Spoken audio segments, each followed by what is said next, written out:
Hello friends, कैसा सब लोग। तो फ्रेंड्स, आज की वीडियो के अंदर बात करेंगे एक बड़े ही महत्वपूर्ण टॉपिक की, जो आपके सीटेट के एग्जाम में लगभग हर शिफ्ट में आपका पूछा जाएगा।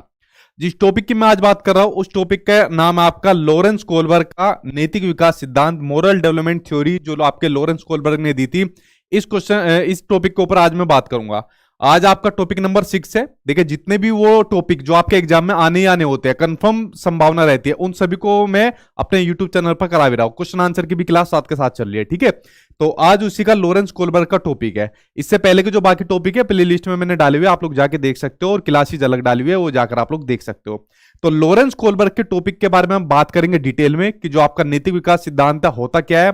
उसके अलावा जो इन्होंने स्टेजेस बताई हुई थी जहां से आपके सीटेट के एग्जाम में क्वेश्चन आते हैं, तो उनके बारे में पढ़ेंगे, ठीक है। खासकर सीडीपी के अंदर ये आपका 1 नंबर मानकर चलिए, आपकी हर शिफ्ट के अंदर देखने को मिला, जो आपका ऑनलाइन एग्जाम होने वाला है दिसंबर के अंदर।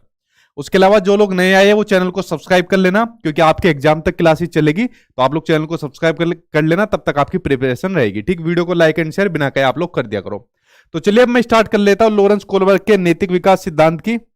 जी सभी को गुड इवनिंग। मैं ठीक हूं, आई होप आप लोग सब ठीक होंगे। तो सभी को एक साथ गुड इवनिंग, ठीक जी। अब देखिए, अब करते हैं आपके टॉपिक की शुरुआत। देखिए, जो लॉरेंस कोलबर्ग है, आप लोग फोटो के माध्यम से देख भी रहे हो, तो ये अमेरिका के निवासी है। अमेरिका के एक मनोवैज्ञानिक थे ये, जो आपके लॉरेंस कोलबर्ग है। अब देखिए, जैसे जो सीटेट का पैटर्न होता है वो बिल्कुल अलग होता है आपके टेट के पैटर्न से। अब टेट के पैटर्न में बहुत चीजें डिटेल में पूछी जाती है। टेट में बहुत बार क्वेश्चन पूछा जाता था कि कोलबर्ग किस देश के मनोवैज्ञानिक थे, तो आपके अमेरिका के थे। लेकिन आपको थोड़ी बहुत बेसिक नॉलेज होना जरूरी है। जैसे इनसे संबंधित किताबें पूछ ली जाती है कि साइकोलॉजी ऑफ मोरल डेवलपमेंट या फिलोसफी ऑफ मोरल डेवलपमेंट, ये किताबें किसने दी, तो लॉरेंस कोलबर्ग ने दी, ठीक। लेकिन सीटेट में ये किताबें नहीं आएगी। सीटेट में वो चीजें आएगी जो जो आज की वीडियो के अंदर मैं आपको बता रहा हूं। और आज की वीडियो को देखने बाद शायद ही कोई ऐसा क्वेश्चन होगा, जितने भी आज तक पेपर हुए सीटेट में, जिसमें आप लोग लॉरेंस कोलबर्ग का क्वेश्चन ना कर पाओ, वरना कोई क्वेश्चन ऐसा नहीं रहेगा जिसको आप लोग ना कर पाओ, ठीक। तो चलिए, तो ये अमेरिका के निवासी थे और इन्होंने ही नैतिक विकास का सिद्धांत दिया था, मोरल डेवलपमेंट थ्योरी दी थी, जिसके बारे में आज हम लोग पढ़ेंगे थोड़ा डिटेल में। देखिए, सबसे पहले तो जो नैतिक विकास का सिद्धांत है, पहले तो आपको यही पता होनी चाहिए कि जो नैतिक है, नैतिकता है, मोरलिटी है, होती क्या है। उसके बाद ही तो बाद में बात करेंगे सिद्धांत के बारे में। तो देखिए, जो नैतिकता होती है, नैतिकता बेसिकली एक तरीके का गुण होती है जो हमें सही और गलत की पहचान बताती है। अब देखिए, हम बाय बर्थ तो है नहीं कि हमें सब सही और गलत चीजों का पता है। जैसे चोरी नहीं करनी चाहिए, चोरी करना गलत बात होती है, तो ये कहीं ना कहीं हमको बताया गया है, ठीक। तो ये जो हमने चुनाव करा कि चोरी करना गलत बात है, चोरी करना अच्छी बात नहीं होती है, या जितनी भी और सही चीज गलत का जो अंतर होता है, वो हमारे अंदर बेसिकली एक तरीके का गुण होता है जो हमको बताता है कि ये काम सही है, ये काम गलत है। तो यही आपकी क्या होती है, नैतिकता होती है, मोरलिटी होती है, ठीक। अब देखिए, जो नैतिकता होती है उसको बच्चा अपने सामाजिक परिवेश से, सामाजिक परिवेश में कौन आता है, बच्चे की फैमिली आ जाती है, स्कूल आ जाता है, आसपास का माहौल आ जाता है, उससे ही बच्चा नैतिकता और अनैतिकता को जानता है। मतलब सही और गलत के बारे में बच्चा किससे जानता है, अपनी सोसाइटी से जानता है, ठीक है। ये बात आपको पता चल गई। तो कहने का मीनिंग है, नैतिकता कोई जन्मजात नहीं होती। नैतिकता कोई जन्मजात नहीं होती कि जन्म के बाद कोई बच्चा पैदा हो रहा है तो उसको पता है कि ये काम सही होता है, ये काम गलत होता है। जन्मजात नहीं होती, बाय बर्थ नहीं होती। ये क्या होती है, सामाजिक परिवेश से बच्चे को पता चलता है कि क्या चीज सही है, क्या चीज गलत है। तो ये तो बात होगी नैतिकता के बारे में, जिसके बारे में आज हम लोग डिटेल में पढ़ेंगे, ठीक। अब उसके अलावा इस नैतिकता के विकास के सिद्धांत को प्रूफ करने के लिए लॉरेंस कोलबर्ग ने एक एक्सपेरिमेंट करा। बेसिकली इन्होंने कई सारे एक्सपेरिमेंट करे थे, लेकिन जो सबसे चर्चित है, जो आपके एग्जाम में भी आता है, सीटेट हो चाहे टेट का भी आपका एग्जाम हो, तो ये वाला वो एक्सपेरिमेंट है जो आपका हुआ था। ये बेसिकली इन्होंने कहानी थी जो काफी बच्चों को पढ़ाई। अब ये कहानी क्या थी, इस कहानी को ध्यान से सुनना, और इस कहानी के खत्म होते ही मुझे आप लोग क्वेश्चन का आंसर देना। उस क्वेश्चन का आप लोग वीडियो के कमेंट बॉक्स में, वरना यहां पर कमेंट में करके देना लाइव में, ठीक है। अब देखिए, कहानी सुनाता हूं, अब कहानी को ध्यान से सुनना, तभी आप लोग आंसर दे पाओगे सही से। तो लॉरेंस कोलबर्ग ने कहानी सुनाई बच्चों को कि भाई एक हिंज नाम का आदमी था। जो हिंज नाम का आदमी था, तो उसकी एक वाइफ थी। इस वाइफ की उसकी तबीयत खराब हो गई। अब जब वाइफ की तबीयत खराब हो गई तो डॉक्टर ने कहा कि भाई एक ऐसी दवाई है, सिर्फ इसी दवाई से उसकी वाइफ की जान बच सकती है, वरना और दुनिया में ऐसी कोई भी दवाई नहीं है जिससे उसकी वाइफ की जान बचाई जा सके, ठीक। और ये जो दवाई है, इस दवाई को लेने के लिए हिंज चल दिया। जितने भी पैसे उसके पास थे उसको पर्स में डालकर चल दिया, चलो इस दवाई को लेने जाता। लेकिन इस दवाई की खास बात ये थी, ये सिर्फ एक आदमी के पास ही थी, एक दुकान वाले के पास सिर्फ ये जो है दवाई थी। इसने इसका एक तरीके से मान लीजिए आविष्कार करा था, और दुनिया में किसी के पास भी ये दवाई नहीं थी। अब इस बेचारे ने कई सालों की मेहनत लगाई, अपना खूब जो है पसीना लगाया इसके अंदर, अपनी खूब इन्वेस्टमेंट लगाई, और तब जाके इस दवाई को बनाया।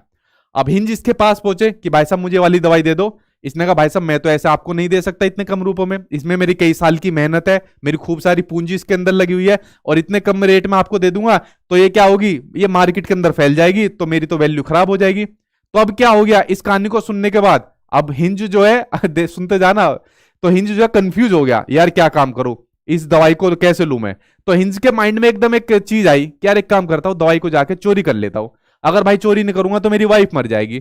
तो हिंज जाके जहां पे आदमी का घर होता है वहां से जाके इस दवाई को चोरी कर लेता है, और चोरी करने के बाद अपनी वाइफ को दे देता है, और उसकी वाइफ की जान बच जाती है। अब देखो मैंने आपको पूरी स्टोरी बताई, और स्टोरी के बाद अब आपका क्वेश्चन निकल कर आ रहा है। जो स्टोरी भी आपको बताइए ना, ये भी पेपर में आती है आपकी, ठीक है, इसलिए स्टोरी भी महत्वपूर्ण थी।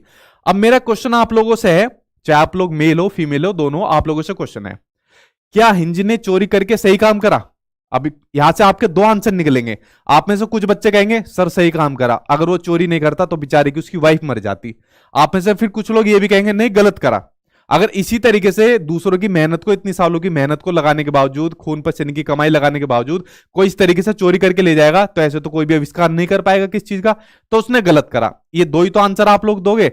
अब मैं जानना चाहता हूं इन दोनों में से सबसे ज्यादा आंसर आप लोगों का क्या है, वो आप लोग कमेंट बॉक्स में बताओ, ठीक है। अब इसी के बेस पर कई सारे कंसेप्ट आपके यहां से निकलेंगे, और यही से आपको सारी चीज क्लियर हो जाएगी। इसी जो ये कहानी बताई थी, इसके बेस पर ही उन्होंने आपका नैतिक विकास सिद्धांत दिया था, और इसकी स्टेजेस बताई थी। ये क्वेश्चन सीटेट के एग्जाम में आपका ऑनलाइन वाली शिफ्ट में पूछा गया था, ठीक। तो स्टोरी आप लोगों ने पढ़ ली हिंज की, कि उन्होंने अपनी वाइफ के लिए दवाई चोरी कर ली थी उनकी, जिन्होंने दवाई बनाई थी। अब यहां से दो कंसेप्ट आपके निकल कर आते हैं, उसमें से पहला होता है मोरल डिलेमा। देखिए मेरी आप लोगों से एक रिक्वेस्ट है, जितना आप लोग वीडियो देख रहे हैं, आज की वीडियो के अंदर जितनी भी आपकी कंसेप्ट है, जितनी भी आपकी टर्म्स है, इनको इंग्लिश हिंदी में मत याद करना, इनको सिर्फ इंग्लिश में आप लोग याद करना, ठीक है, वरना कंफ्यूज हो जाओगे। तो देखिए अभी स्टोरी से क्या चीज निकल कर आई, मोरल डिलेमा, जिसको नैतिक दुविधा कहते हैं। जब आदमी सही और गलत के बारे में डिसीजन नहीं ले पाता, जब वो एक डिसीजन लेने की स्थिति में नहीं होता, तो होता है मोरल डिलेमा, यानी नैतिकता की दुविधा में आदमी फंस गया। जैसे हिंज फंस गया था कि भाई अगर मेरी वाइफ को दवाई नहीं मिली तो मेरी वाइफ मर जाएगी, और अगर मैंने दवाई ले ली, चोरी करके बना ली, तो वाइफ तो बच जाएगी, मुझे पुलिस वाले पकड़ कर ले जाएंगे। तो बेसिकली हिंज क्या हो गया, हिंज जो है नैतिक दुविधा में फंस गया, मोरल डिलेमा के अंदर फंस गया। यार अब मैं क्या काम करूं, एक तरफ जेल है, एक तरफ मेरी वाइफ है। तो ये आपका मोरल डिलेमा होता है, नैतिक दुविधा होती है। इसको आप लोग समझ गए, आगे देखते हैं। अब दूसरा है इसका मोरल रीजनिंग। वो आपकी मोरल डिलेमा थी, ये आपकी मोरल रीजनिंग है। मोरल रीजनिंग में जो आदमी सही और गलत में से यहां पर डिसीजन ले लेता है। जैसे हिंज ने क्या डिसीजन लिया, हिंज ने डिसीजन लिया उसको दवाई को चोरी करने का, और अपनी वाइफ को दे दी, और उसके बाद उसको जेल हो गई, ठीक है। तो हिंज ने डिसीजन ले लिया। तो आप लोग समझे, जो मोरल डिलेमा होती है उसमें आदमी डिसीजन लेने की स्थिति में नहीं होता है, सही और गलत के बारे में डिसीजन लेने के बारे में सोच रहा होता है। लेकिन आपकी मोरल रीजनिंग के अंदर वो आपका डिसीजन ले लेता है, एक प्रक्रिया चलती रहती है आपकी, ठीक है। तो ये आपकी मोरल रीजनिंग होगी। तो ये दो कंसेप्ट आपके समझ में आए, आगे देखते हैं, ठीक। अब यहां से पढ़ते हैं हम लोग इसके सिद्धांत की आलोचना। देखिए आलोचना है जो आज तक पूछी गई है पेपर 1 के अंदर, तो आपकी स्टेज से ज्यादातर क्वेश्चन आते हैं। पेपर 2 के अंदर इस सिद्धांत की आलोचना भी हुई थी। अब देखिए आप लोग ध्यान से देखना, सभी देखना आप लोग, ठीक है। बेसिकली सिलेबस सेम ही होता है। अब देखिए जो कोलबर्ग ने आपका नैतिक विकास सिद्धांत दिया था, इसको क्रिटिसाइज भी किया था, इसकी आलोचना भी करी थी। और आलोचना करने वाली कौन थी, आलोचना करने वाली थी कैरोल गिलिगन। कैरोल गिलिगन ने इस सिद्धांत की आलोचना की थी। अब आलोचना में उन्होंने अपने क्या क्या तर्क दिए थे जो आपके एग्जाम में आते हैं।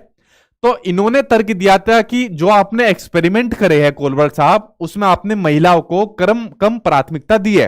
अब बेसिकली कोलबर्ग ने जितने भी एक्सपेरिमेंट करे थे उसमें जो है जो पुरुष वर्ग होता है उसको ज्यादा प्राथमिकता दी, महिलाओं को बहुत ही ज्यादा कम प्राथमिकता दी थी। आप लोग कह सकते हो एक तरीके का जेंडर बाइस आपके कोलबर्ग साहब ने दिखाया था।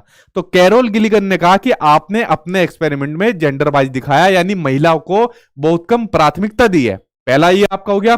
दूसरा इन्होंने कहा कि जो आपने एक्सपेरिमेंट करे हैं, जो आपने नैतिकता का चीज बताई है, तो नैतिकता का आधार अलग अलग होता है, पुरुष में अलग होता है, महिलाओं में अलग होता है। तो पुरुषों के लिए इन्होंने कहा कि पुरुषों में जो नैतिकता का आधार होता है वो जस्टिस पर्सपेक्टिव होता है, न्याय पर्सपेक्टिव होता है। देखिए अब जो हिंज की स्टोरी थी जिसमें उसकी वाइफ की तबीयत खराब हुई थी, तो ज्यादातर पुरुष वर्ग कुछ ऐसे भी होंगे जो कहेंगे यार गलत करा है, किसी की मेहनत को ऐसे चोरी करके करना बेकार काम है, ठीक है। ये आप लोगों ने देखा होगा जब स्कूल के अंदर एग्जाम चलते थे और एग्जाम में मान लीजिए हम अपने दोस्त की चीटिंग कर रहे हैं अपने दोस्त से, ठीक है, और चीटिंग करते करते कोई पुरुष वर्ग आ गया, तो पुरुष वर्ग आके एक दो बार धमका देता था या दो तीन थप्पड़ मारे और उसके बाद छोड़ देता था।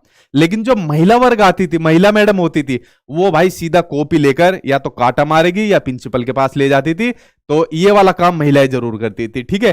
तो लेकिन जो पुरुषों की नैतिकता का आधार जो बताया है कैरोल गिलिगन ने, वो बताया न्याय वाला, जस्टिस वाला बताया है, ठीक है। अब इनमें मतभेद खूब देखने को मिलता है। जैसे मैंने आपको एक्सपेरिमेंट बताया, तो वहां पर तो केयर कौन दिखा रहा है, पुरुष वर्ग दिखा रहा है, और महिला वर्ग क्या दिखा रही है, जस्टिस आपको दिखा रही है, ठीक है। तो मैंने एक तरीके से अपनी बात के जरिए इसकी भी आलोचना करी है, ठीक है। तो इन्होंने यही तर्क दिया कि पुरुषों की नैतिकता का आधार न्याय है, जबकि स्त्रियों की नैतिकता का आधार देखभाल यानी केयर पर्सपेक्टिव होता है। कि जो महिलाएं कोई भी चीज सोचती है, सही गलत के बारे में कोई भी चीज सोचती है, तो केयर पर्सपेक्टिव से सोचती है, ठीक है, न्याय के दृष्टिकोण से ज्यादा नहीं सोचती, जिसको मैंने अभी अपने तर्क से गलत भी साबित कर दिया कि देखो महिलाएं भी गलत करती है। अगर आप लोग कोलबर्ग के सिद्धांत की आलोचना करोगे तो मैं भी आपके सिद्धांत की आलोचना कर दूंगा, ठीक है। तो ये बात यहां पर क्लियर हुई, आगे देखते हैं। दूसरा इसमें आलोचना यह भी हुई थी कि जो मेल और फीमेल की जो मोरल रीजनिंग है, जिसमें आदमी डिसीजन ले लेता है, तो उसमें जो कल्चर होता है, कल्चर के डिफरेंस को महत्व नहीं दिया, उसको इंपोर्टेंस नहीं दी लॉरेंस कोलबर्ग ने। ये इन्होंने इसकी आपकी दूसरी आलोचना करी थी। अब देखिए मैं आपको एक छोटा सा एग्जांपल देता हूं। जैसे मैं अपने सीटेट के नोट्स देता हूं तो मेरी इसी वेबसाइट से मिलते हैं, लेकिन कुछ लोग ऐसे होते हैं जो उसको फेसबुक पर या कहीं और पर मेरे नाम से पता नहीं कुछ उल्टा सीधा सेल करते रहते हैं बच्चों को, और कुछ बच्चे भी उनकी बातों में आ जाते हैं, उन नोट्स को ले लेते हैं। तो बेसिकली अब यहां पर क्या हो रहा है, नैतिकता क्या बता रही है कि अगर आपको सही नंबर से पास होना है, रियल नोट्स चाहिए, तो सचिन सर की वेबसाइट से जाकर लीजिए, वहां पर आपको रियल मिलेंगे। लेकिन जो फेक बांट रहे इस तरीके से, तो यहां पर उनका कल्चर भी एक तरीके से बताया जा रहा है कि इसका मतलब उनके घर में इस तरीके का कल्चर होगा कि इस तरीके के गलत काम को किया जाए, कि किसी के दूसरे के नाम को इस्तेमाल करके आगे बढ़ा जाए। तो जो नैतिकता होती है उसमें कल्चर का बहुत ज्यादा रोल होता है, यह बात बिल्कुल सही है। लेकिन लॉरेंस कोलबर्ग ने अपने सिद्धांत में कल्चर की अवहेलना करी थी, ठीक है, कल्चर के इंपोर्टेंस को ज्यादा महत्व नहीं दिया था इन्होंने अपने सिद्धांत के अंदर। तो ठीक है, ये इसके सिद्धांत की आलोचना हुई। अब बात करते हैं आपके जो लॉरेंस कोलबर्ग के जो लेवल्स थे। लॉरेंस कोलबर्ग ने नैतिकता के 3 लेवल बताए। इन 3 लेवल की दो आपकी स्टेज बताई, तो स्टेज तो हो गई 6 और लेवल हो गए 3। अब यहां से सबसे ज्यादा क्वेश्चन आपके एग्जाम में आते हैं। अब यहां से पढ़ते हैं थोड़ा सा डिटेल में और थोड़ा सा समझकर, ठीक है। यहां से कंफर्म आपके एग्जाम में क्वेश्चन आना है। जो मोटी मोटी जानकारी थी वो सभी मैंने आपको आज की वीडियो के अंदर बता दी है, ठीक। अब देखिए लेवल पढ़ते हैं, और लेवल के नाम इंग्लिश में याद करना। जो नैतिकता का पहला लेवल है उसको कहा जाता है आपका प्री कन्वेंशनल लेवल। और प्री कन्वेंशन लेवल के अंदर जो बच्चे की एज होती है वो होती है लगभग 4 साल से लेकर 10 साल तक के बीच होती है, ठीक है। जन्म से नहीं होती, 4 साल से लेकर लगभग 10 साल तक के लिए होती है। अब इस अवस्था में जो नैतिकता होती है वो बच्चे के अंदर किसी तरीके की नैतिकता नहीं पाई जाती, शून्य होती है। सीटेट के एग्जाम में काफी बार क्वेश्चन पूछा गया है कि जो नैतिकता की जो अनुपस्थिति है या जो नैतिकता का मोरलिटी का जो एब्सेंस है वो किस अवस्था में होता है, तो वो होता है आपका प्री कन्वेंशनल स्टेज के अंदर। इसमें बच्चे के अंदर नैतिकता नहीं पाई जाती। अब 4 साल से लेकर 10 साल तक का बच्चा अपने दादा में भी थप्पड़ मार देगा, भले ही उसका दादा प्रधानमंत्री देश का, अपने पापा में भी थप्पड़ मार देगा, मम्मी में भी मार देगा, उल्टा उनको जवाब दे देगा, ठीक है। तो बच्चे के अंदर बेसिकली नैतिकता नहीं पाई जाती। मैंने कहा ना, नैतिकता बाई बर्थ नहीं होती, नैतिकता आपकी अर्जित की जाती है, समाज से अर्जित की जाती है, ठीक। तो इसमें आपकी नैतिकता नहीं पाई जाती। बच्चा सही गलत के बारे में उसको नहीं पता होता, और जो नैतिक तर्कना होती है जिसमें बच्चा नैतिक तर्कना करता है, मोरल रीजनिंग करता है, वो लोगों के मानकों के अनुसार करता है। अब देखो लोगों के मानकों के अनुसार कैसे करता है उसको आपको बताता हूं। तो पहला आपका लेवल, आपको स्टेज क्लियर हुई लेवल की प्री कन्वेंशनल जो आपका लेवल, ये गलत लिख रहा है स्टेज आपकी दो आएगी, ठीक है। तो पहला लेवल है आपका प्री कन्वेंशनल लेवल। अब इसकी 2 स्टेज है, इन 2 स्टेज के बारे में देखिए आप लोग। तो पहली स्टेज है पनिशमेंट एंड ओबीडियंस। अब इसमें जो नैतिकता निर्भर रहती है वो होती है सजा और आज्ञा पर, ठीक है, इस पर नैतिकता निर्भर करती है। अब देखिए इसको मैं आपको एग्जांपल के थ्रू बताता हूं। जब हमारे घर के अंदर, जैसे मान लीजिए हम छोटे बच्चे हैं या हमारे घर के अंदर छोटा बच्चा है और हमारे घर के अंदर कोई मेहमान आया, तो मेहमान आने के बाद क्या की जाती है, उससे नमस्ते सलाम दुआ सारी चीज करी जाती है। अगर किसी बच्चे ने नमस्ते नहीं करी या पैर नहीं छुए, ठीक है, तो समझ लिया मेहमान जाने के बाद उस बच्चे की कुटाई बढ़िया तरीके से होने वाली है उसके पेरेंट्स द्वारा। और अगर मान लीजिए अच्छे तरीके से नमस्ते करी, पैर भी छुए, ठीक है, पूरा आज्ञा से सारा काम करा, तो उसकी तारीफ होने वाली है। तो बेसिकली बच्चा यहां पर नैतिकता इसलिए दिखा रहा है कि अगर उसने नैतिकता नहीं दिखाई, अपने मेहमान को जो घर पर आए उनको सम्मान नहीं दिया, नमस्ते नहीं करी, तो उसको क्या मिलेगी? पनिशमेंट उसको मिलेगी, सजा मिलेगी। इसलिए वो नैतिकता दिखा रहा है, या आज्ञा पालन की वजह से वो नैतिकता दिखा रहा है, वरना नैतिकता का कोई मतलब उसके अंदर नहीं है। ठीक है, तो इस वजह से वो नैतिकता दिखा रहा है, वरना मेहमान को ही आ जाएगा, बच्चों को फर्क नहीं पड़ेगा। ठीक है, बच्चे पे फर्क नहीं पड़ेगा। तो ये बात क्लियर हो गई। जैसे कि हिंज ने चोरी की तो बच्चों ने सोचा, अब जब ये स्टोरी बच्चों को बताई गई तो बच्चों ने क्या सोचा था, जो हिंज वाली स्टोरी बताई गई कि अगर वह चोरी करेगा तो उसे सजा मिलेगी। ठीक है, तो आप लोग समझ रहे हो, अगर चोरी करेगा तो उसे सजा मिलेगी। तो नैतिकता किस पर आधारित है? सजा पर आधारित है। ठीक है, तो बेसिकली इस स्टेज में जो नैतिकता होती है वो आपकी पनिशमेंट एंड ओबीडियंस पर आपकी आधारित होती है। बेसिकली 4 साल से लेकर 10 साल तक का बच्चा छोटा ही रहता है। अब इसी की जो आपकी दूसरी स्टेज आपकी इंस्ट्रूमेंटल रिलेटिविस्ट इंडिविजुअलिज्म। ठीक है, इस अवस्था को कहा जाता है जैसे को तैसे की अवस्था। ठीक है, जैसा तुम मेरे साथ करोगे वैसा मैं तुम्हारे साथ करूंगा, तो जैसे के तैसे की अवस्था इसको कहा जाता है। अब देखिए, आप लोग अपने स्कूल टाइम में जाइए, जब आप लोग छोटे थे, स्कूल टाइम में थे, अगर भाई किसी ने हमारी पेंसिल तोड़ दी तो हम भी उसका कुछ ना कुछ जरूर तोड़ते थे। ठीक है, एक ने मेरा पेन तोड़ दिया था, मैंने उसका बैग फाड़ दिया था। ठीक है, क्यों? क्योंकि भाई बदला पूरा हो गया। जैसा तुम मेरे साथ करोगे वैसा ही मैं तुम्हारे साथ करूंगा, वैसे ही नैतिकता तुम्हारे साथ दिखाऊंगा। ठीक है, अगर मान लीजिए किसी ने हमारा टिफिन ले लिया, हमारे यार दोस्त ने, ठीक है, बहुत ले लेते थे स्कूल के अंदर, मेरा खुद निकाल लेते थे बैग के अंदर, तो मैं उनका निकाल लेता था, तो हिसाब बराबर भाई, जैसे को तैसा हो गया यहां पर। तो यही स्टेज होती है आपकी साधनात्मक सापेक्षता और उन्मुखता। जैसे को तैसे से आप लोग इसको याद करिए, जैसे को तैसी की अवस्था, कि जैसा काम आप मेरे साथ कर रहे हो वैसा काम मैं आपके साथ करूंगा।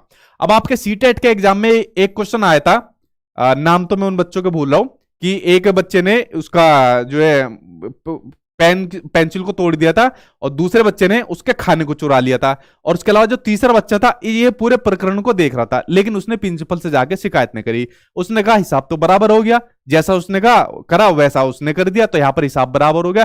तो यहां पर किस अवस्था के अंतर्गत ये आपका कंसेप्ट आता है? तो ये किसके अंदर आता है? इंस्ट्रूमेंटल रिलेटिविस्ट इंडिविजुअलिज्म का आपका अंदर आता है। ठीक है, तो समझ गए, आप लोगों ने स्कूल में खूब करा होगा, मुझे पता है कोई बच्चा ऐसा नहीं है जिसने ना करा हो। ठीक है, छोटे बच्चों ने सभी ने ये वाला काम करा है। अगर किसी ने आके हमारे थप्पड़ मार दिया तो हम भी उसको उल्टा ही थप्पड़ मारते थे, तूने मेरे मारा, ले मैं तेरे थप्पड़ मारता हूं, लात मारता हूं।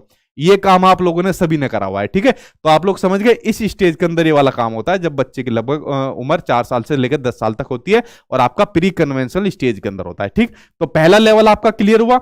अब पहले लेवल के बाद बढ़ते हैं आपके दूसरे लेवल की ओर, जो आपका कन्वेंशनल आपका लेवल होता है। कन्वेंशनल लेवल के अंदर जिसमें बच्चे की उम्र होती है लगभग 10 साल से लेकर 13 साल तक का बच्चा है। अब बच्चा थोड़ा सा बड़ा हो गया। अब बच्चा थोड़ा सा बड़ा होने के बाद जो बच्चा नैतिकता दिखा रहा है, वो नैतिकता उस चीज को दिखाता है जो समाज ने उसको बताई हुई है। समाज ने कहा हुआ है कि बेटा किसी के पेंसिल को मत तोड़ो, कि बेटा किसी भी चीज की चोरी मत करो, उल्टा जवाब मत दो किसी से। तो बेसिकली समाज ने जो जो कंसेप्ट बताए हुए हैं उसको बच्चा मानता है। तो यहां पर बेसिकली क्या हो रहा है, इस अवस्था में बच्चा दूसरे लोगों के जो मानक होते हैं, दूसरे लोग कौन, मतलब यहां पर जो सोसाइटी होती है, जो समाज होता है, तो सोसाइटी के मानकों को अपने अंदर समावेशित कर लेता है और उसी के अकॉर्डिंग सही और गलत का डिसीजन करता है। सबसे ज्यादा नैतिकता यहां पर किस पर निर्भर कर रही है? सोसाइटी पर निर्भर कर रही है। बच्चा नैतिकता यहां पर सोसाइटी के अकॉर्डिंग लेगा। ठीक, तो आपका कन्वेंशनल लेवल है आपका दूसरा। अब इसके भी 2 स्टेज है, इन 2 स्टेज के बारे में पढ़िए आप लोग। इसकी जो पहली स्टेज है जिसमें जो होती है आपकी good boy and good girl की, ठीक है, अच्छा लड़का और अच्छा लड़का बनने की उन्मुखता। अब देखिए, ये आप सभी के अंदर हुई, एक सेकंड, ये आप सभी के अंदर पाई गई थी जब आप लोग स्कूल के अंदर थे। कोई बच्चा ऐसा तो नहीं है कि अच्छा लड़का अच्छा लड़की बने बैड बॉय बनना चाहता हो, नहीं होगा कोई भी ऐसा जो 10 साल से लेकर 13 साल तक का बच्चा होगा। हर कोई अच्छा बनना चाहता था कि स्कूल में मैं फर्स्ट प्राइज लेकर आऊं, मेरे दोस्त यारों के बीच में मेरा नाम हो, मेरी रेस्पेक्ट हो, मेरे जो रिश्तेदार आते हैं उनके बीच में मेरा नाम हो। तो हर कोई अच्छा बनने की आशा रखता था इसी स्टेज के अंदर। ठीक है, तो इसमें दूसरों के साथ भला बनकर अनुमोदन किया जाता है, मतलब दूसरों के लिए सामने अपनी एक इमेज बनाई जाती है अच्छा बनने की। ठीक है, और गोल्डन रूल का विचार भी इसी अवस्था के अंदर आपका होता है। ठीक है, तो बेसिकली इस अवस्था के अंदर बच्चा क्या काम करा? अच्छा बनने की, अपने आप को सुपीरियर दिखाने का काम करता है। उसके अलावा इसकी दूसरी स्टेज होती है लॉ एंड ऑर्डर ओरिएंटेशन, कानून एवं व्यवस्था उन्मुखता, जिसमें कभी कभी आ जाता है सामाजिक, एक ही बात है, एक सेकंड, हाँ गया भाई, अब दूसरा या इसकी जगह लिख लो सामाजिक एवं व्यवस्था उन्मुखता, लॉ एंड ऑर्डर ओरिएंटेशन।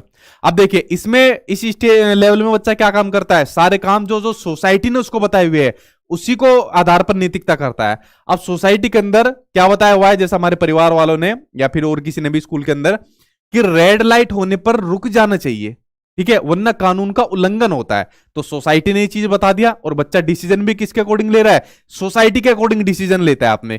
तो सोसाइटी ने बता दिया, घर परिवार वालों ने, मम्मी पापा ने, किसी ने भी बता दिया कि रेड लाइट पर रुक जाना चाहिए, तो बच्चा रेड लाइट पर रुक जाएगा और दूसरों को भी कहेगा कि नहीं आप लोग रेड लाइट पार मत करिए, गंदी बात है, ठीक है। तो यहां पर क्या हो रहा है, लॉ एंड ऑर्डर ओरिएंटेशन, बच्चा समाज यहां पर लॉ एंड ऑर्डर को बहुत ज्यादा प्राथमिकता देता है, बहुत ज्यादा उसको मानता है, ठीक है। तो इसमें बच्चा कानून तथा सामाजिक व्यवस्था को बनाए रखने की भावना विकसित करता है। इसमें सारे जो जो समाज के नियम होते हैं उन सभी समाज के नियमों को बच्चा मानता है जब बच्चा 10 साल से लेकर 13 साल तक का होता है, जब आपका कन्वेंशनल स्टेज के अंदर होता है। तो 2 स्टेज हो गई आपकी, 2 लेवल, सॉरी, ठीक है। अब बच्चा तीसरा और लास्ट लेवल। अब देखिए तीसरा और लास्ट लेवल बचा है, इसके ऊपर आप लोग नजर डालिए। अब तीसरा लेवल जो आपका बच्चा है वो बच्चा है आपका पोस्ट कन्वेंशनल स्टेज। अब बच्चा यहां पर 13 साल से ऊपर का हो गया। देखिए प्री कन्वेंशनल जो आपकी स्टेज थी उसमें बच्चे में नैतिकता नहीं पाई गई, उसके बाद कन्वेंशनल स्टेज आ गई, उसमें नैतिकता सोसाइटी के अकॉर्डिंग बच्चा डिसीजन लेता है।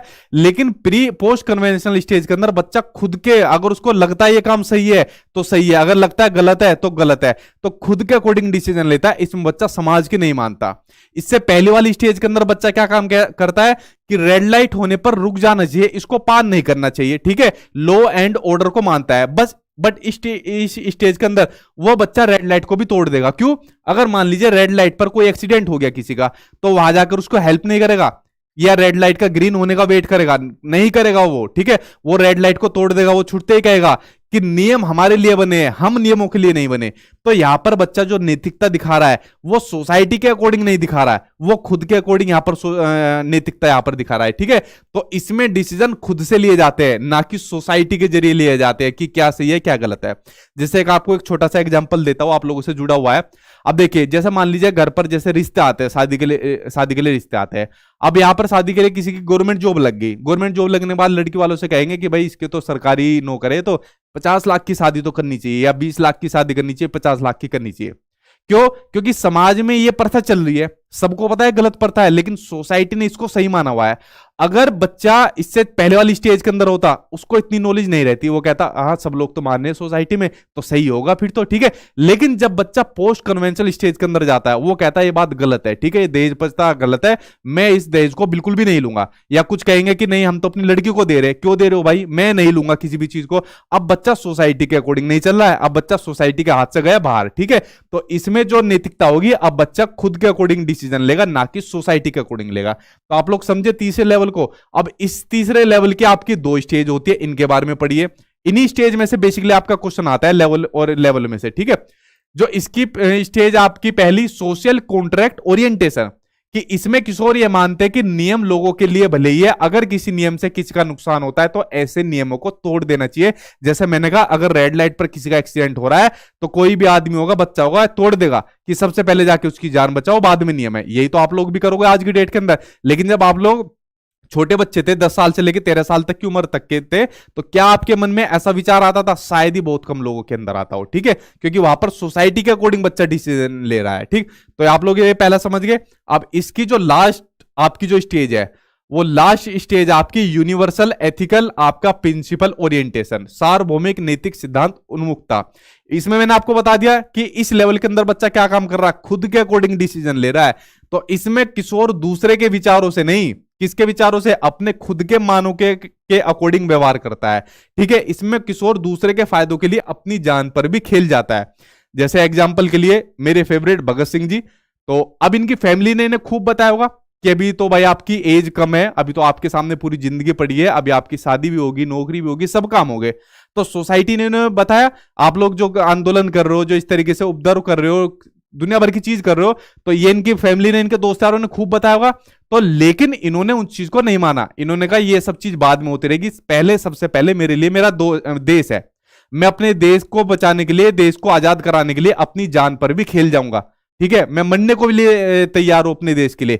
तो यहां पर अब वो क्या काम कर रहा है, कैसा व्यवहार प्रदर्शित कर रहा है, जो खुद डिसीजन लेना चाहता है, वरना उसकी सोसाइटी के अकॉर्डिंग डिसीजन लेता तो आपका कन्वेंशनल स्टेज के अंदर पहुंच जाता है। ठीक है, तो आप लोग समझ रहे हो, यहां पर वो दूसरे फायदों के लिए अपनी जान पर खेल जाते हैं और व्यवहार कैसे करते हैं, खुद के मानक के अकॉर्डिंग करते हैं, जो उन्हें खुद लगता है। तो भगत सिंह जी ने बहुत क्रांतिकारी फैसला लिया और हमारे देश के लिए देखो अपने जान मतलब इन्होंने न्यौछावर कर दी। तो जितना भी इनको बोला जाए उतना ही कम है। तो आप लोग समझ रहे हो, तो ये भी किसी स्टेज के अंदर आ रहे हैं, यहां पर ये आपके पोस्ट कन्वेंशनल आपके लेवल के अंदर आ रहे हैं, यानी खुद से डिसीजन ले रहे हैं, सोसाइटी के अकॉर्डिंग यहां पर डिसीजन नहीं ले रहे। ठीक, तो फ्रेंड्स देखिए, जो आपके लॉरेंस कोलबर्ग के सिद्धांत था वो मैंने आपको बताए। उसके आपके जो 3 लेवल होते हैं, प्री कन्वेंशनल, कन्वेंशनल और पोस्ट कन्वेंशनल, उनको बारे में बताया। फिर उनकी जो 2-2 स्टेजेस होती है, टोटल मिला के 6 स्टेज हो गई, वो आपको बताई। इसके बाहर आपका मुझे नहीं लगता कोई भी क्वेश्चन, एक सिंगल क्वेश्चन भी आपका जाएगा। ठीक, अब आप लोगों को जो मैंने अपने नोट्स दे रखे हैं, उन नोट्स के अंदर जाकर प्रीवियस ईयर के क्वेश्चन आप लोग लगाइए, और शायद ही कोई क्वेश्चन हो, इतना मैं चैलेंज के साथ कह सकता हूं, जिसका आंसर आप लोग नहीं दे पाओगे। सभी का आंसर आप लोग दे पाओगे, और इसी वीडियो से आपके सारे क्वेश्चन आपके एग्जाम में भी आपको देखने को मिलेंगे, इतना मुझे पूरी उम्मीद भी है। ठीक है, क्योंकि आज से पहले भी जितनी चीज पूछी गई है वो यही से पूछी गई है। तो फ्रेंड्स, आज की वीडियो के अंदर मैंने लॉरेंस कोलबर्ग का सिद्धांत कंप्लीट कर दिया। अब 1 मिनट के अंदर जो जो आपका कमेंट है आप लोग मुझसे पूछ सकते हो, उसके बाद मैं वीडियो को फिर यही स्टॉप कर देता हूं। ठीक है, जल्दी से पूछ लीजिए, और नेक्स्ट टॉपिक भी जल्दी आपके सामने देखने को मिलेगा, या नेक्स्ट क्लास आपके सामने देखने को मिलेगी। ठीक सर, इस पर क्वेश्चन भी बनाइए। देखो, क्वेश्चन के लिए मैंने अलग से क्लास लगाई हुई है, क्वेश्चन आंसर की जो मैं प्रैक्टिस कराता हूं उसकी मैं अलग क्लास लेता हूं। ये तो टॉपिक की क्लास है। ठीक है, तो क्वेश्चन भी साथ के साथ चल रहे हैं, जिसमें क्वेश्चन भी हो जाते हैं। और पूछे, क्या क्वेश्चन है आपका जी? ठीक है, संस्कृति भी की भी क्लास होगी, वो भी जल्दी कराने वाला, टेंशन मत लीजिए। नोटिफिकेशन नहीं मिल पा रहा है, नोटिफिकेशन आपका मेरे ख्याल से 2 हफ्ते के बाद में आपका आ जाएगा, यानी 15 तारीख के आसपास में शायद, इसकी उम्मीद है आपका आ जाएगा। और एग्जाम तो आपको पता ही है, आपका एग्जाम दिसंबर में होगा, तो उसी के अकॉर्डिंग अपनी तैयारी करिए। और पूछिए, आप लोग गूगल पे जाके नोट्स के लिए गूगल पे जाइए, गूगल पे जाके लिखिए sachinacademy.com, मेरी वेबसाइट खुलकर आ जाएगी, जो भी आपका पेपर है उसको ले लीजिए। ठीक है, और इसके अलावा आपको कोई बुक नहीं लेनी, ना एनसीईआरटी लेनी, ना प्रीवियस ईयर के क्वेश्चन ले लेना, ना कंटेंट के ले लेने, कुछ नहीं आपको लेना। इनको आपको पढ़ना है, और जो क्लास आपको करा रहा हूं बस इन चीजों को फॉलो करना है। इससे बाहर आपका सीटेट का एग्जाम नहीं जाएगा। ठीक है, तो ये आप लोग बेफिक्र रहिए। और पूछे, क्या क्वेश्चन आपका? कितने बजे क्वेश्चन का क्लास होता है? 8 बजे, डेली 8 बजे क्लास होती है, क्वेश्चन आंसर वाली भी क्लास डेली 8 बजे मैं अपने यूट्यूब चैनल पर लेता हूं। ठीक, बता तो दिया। नोट्स के लिए गूगल पर जाकर सर्च करिए sachinacademy.com, वेबसाइट आ जाएगी, यहां पर जाकर लॉगिन वगैरह करिए, और यहां से आप लोग ले लीजिए नोट्स। ठीक है, यहां से आपको मिल जाएंगे। साथ में उसका एक पासवर्ड भी आपको दिया होगा, उस पासवर्ड से अपनी पीडीएफ को आप लोग खोल लेना। ठीक है, ठीक, क्लास का टाइमिंग 8 बजे है। चलिए फ्रेंड्स, अब मैं वीडियो को यही खत्म करता हूं। आई होप आपको ये वीडियो पसंद आई होगी। इस वीडियो को मेरे ख्याल से आपको दोबारा समझने की जरूरत भी नहीं है, अगर हो सके तो इसको एक बार और देख लेना, लाइफ में कभी आप लोग इसको नहीं भूल पाओगे, लॉरेंस कोलबर्ग के नैतिक विकास सिद्धांत को। ठीक है, और जो इनकी स्टेजेस मैंने बताई है, लेवल बताई है, उनको आप लोग देख लेना, और यही से आपके क्वेश्चन आपके एग्जाम में भी देखने को मिलेगा, इतना मुझे पूरी उम्मीद है। चाहे आप लोग प्रीवियस ईयर के क्वेश्चन आंसर लगा के देख लो, सिंगल ऐसा क्वेश्चन नहीं मिलेगा जिसका आप आंसर ना दे पाओगे, सभी का आंसर आप लोग दे पाओगे। ठीक है, चलिए फ्रेंड्स, कल मिलता हूं 8 बजे किसी दूसरे टॉपिक या वीडियो के साथ। तब तक आप लोग अपना पढ़ते रहिए। Thank you.